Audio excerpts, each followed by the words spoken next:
Remedies చెప్తా. ఆ home remedies ఎప్పుడు వర్క్ చేస్తాయి నాకు? నేను ఇవన్నీ రొటీన్ ఫాలో అవుతాను కాబట్టి, ఒంట్లోంచి కాస్త చెమట వస్తుంది కాబట్టి, యాక్టివ్గా ఉంటాను కాబట్టి. Okay, through out the day I'm active. ఒక దగ్గర సెడెంటరీగా కూర్చొని మనం ఏదో అప్లై చేసుకుంటే ఏది అవ్వదు అసలు. It won't work that way. Okay, కాబట్టి సెలబ్రిటీస్ లాగా మనం ఉండాలి అనుకోవడం తప్పు లేదు. కాకపోతే వాళ్ళు వాడారు కాబట్టి నేను అదే వాడతాను అంటే అది వర్క్ అవ్వదు. మీకు ఏ ప్రోడక్ట్ వర్క్ అవుతుందో మీరు చూసుకోవాలి, అది మీరు ట్రై చేసుకోవాలి. ఏ ప్రోడక్ట్ అయినా అంటే మంచి ప్రోడక్ట్ తీసుకోండి, చీప్ క్వాలిటీ ప్రోడక్ట్స్ అక్కర్లే.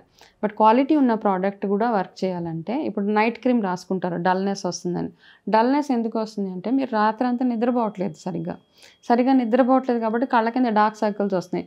మీరు ఎంత క్రీమ్ రాసినా అది కొంతసేపటికే పనిచేస్తుంది. స్లీప్ వెల్, చక్కగా నిద్రపోండి, మంచి హైడ్రేటెడ్గా ఉంచి నిద్రపోయి దాని తర్వాత మీరు ఈ రిజైమ్ ఏదైతే ఉందో స్కిన్ కేర్ ఏదైతే చేస్తున్నారో అవి చేసినప్పుడు మీకు అది వర్క్ అవుతుంది ఆ క్రీమ్.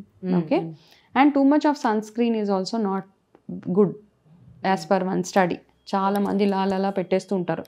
సన్ స్క్రీన్ ఎంత పెట్టుకోవాలో కూడా ఒక లెక్క ఉన్నదనమాట. మన ఈ 2 ఫింగర్స్ ఉంటుంది కదా, ఇంతే డర్మటాలజిస్ట్ సజెస్ట్ చేసింది యాజ్ పర్ ఎ స్టడీ.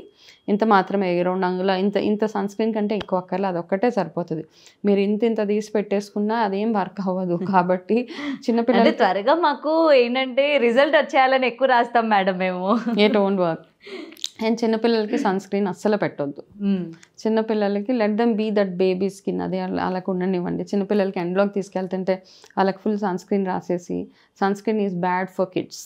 ఓకే, మీరు ఎవరినైనా వెళ్ళి అడగండి, ఏ డర్మటాలజిస్ట్ కూడా సన్ స్క్రీన్ సజెస్ట్ చేయరు పిల్లలకు కూడా. మనకి ఏదో సొంత తెలివితేటలతోటి పిల్లలకి సన్ స్క్రీన్ రాస్తామంటే రాయకండి. అది పెద్దవాళ్ళకి అంటారా, it's okay, me own risk మీద మీరు సన్ స్క్రీన్ అదంతా ఓకే.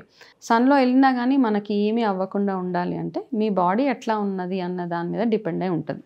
మీరు ఎంత వాటర్ తాగుతున్నారు, ఎంత ఎక్సర్సైజ్ చేస్తున్నారు, మీ బాడీలో కావాల్సిన విటమిన్స్, మినరల్స్ ఇవన్నీ మనకు ఉన్నాయా లేవా, ఏ డెఫిషియన్సీస్ లేకుండా ఉంటే మీరు మార్నింగ్ చలికాలంలో కూడా క్రీమ్ రాసుకోక్కర్లా. అంత ఫ్లాలెస్గా మీ స్కిన్ ఉంటుంది అనమాట. డ్రైనెస్ ఉంది అంటే మీకు వాత ఎక్కువైపోయింది కాబట్టి. సో ఇలా ఇవన్నీ కాళ్ళు పగుళ్ళు ఇవన్నీ రాకుండా ఉండాలంటే మీరు హైడ్రేటెడ్గా ఉండాల్సిందే.